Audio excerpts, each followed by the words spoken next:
இந்த 2030ஆம் ஆண்டில் 100 பில்லியன்கள் டாலர்கள் வருடத்திற்கான ஒரு பொருளாதார பரிமாற்றத்தை செய்வதற்கான ஒப்பந்தம் ஒன்றை எட்டியிருக்கிறார்கள். இப்பொழுது அந்த தொகை என்பது 680 பில்லியனாக இருக்கின்றது. எனவே அடுத்து வரும் 3-4 ஆண்டுகளுக்குள் அந்த தொகையை 100 பில்லியன் ஆக்குவது என்பது மேலும் அவர்களுடைய பொருளாதார இறுக்கத்தை காட்டி நிற்கின்றது. அதே போல எந்த ஒரு எண்ணெய் விநியோகத்தை அமெரிக்கா விரும்பவில்லையோ அது தொடர்பான ஒரு உத்தரவாதத்தை கூட ரஷ்யா கொடுத்திருக்கின்றது. எனவே இந்தியா என்பது ரஷ்ய மசகு எண்ணெயை தொடர்ந்து எடுக்கும் என்பதில் எந்தவித சந்தேகமும் இல்லை.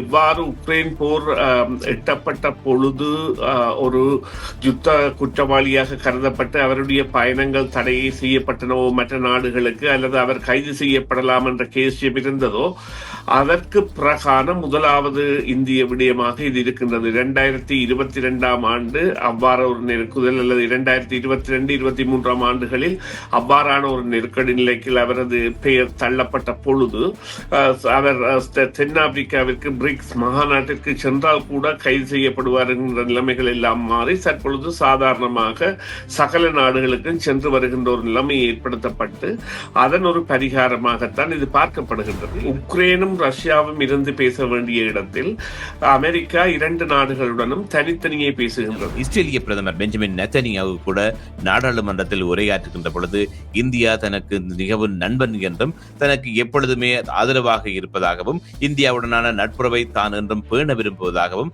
தன் வசதி வரும் பொழுது இந்தியாவுக்கு செல்வதாகவும் நாடாளுமன்றத்தில் தெரிவித்திருக்கிறார். இஸ்ரேல் பரிசோதிக்கப்படாத பல களங்களை கொண்ட ஒரு நாடு.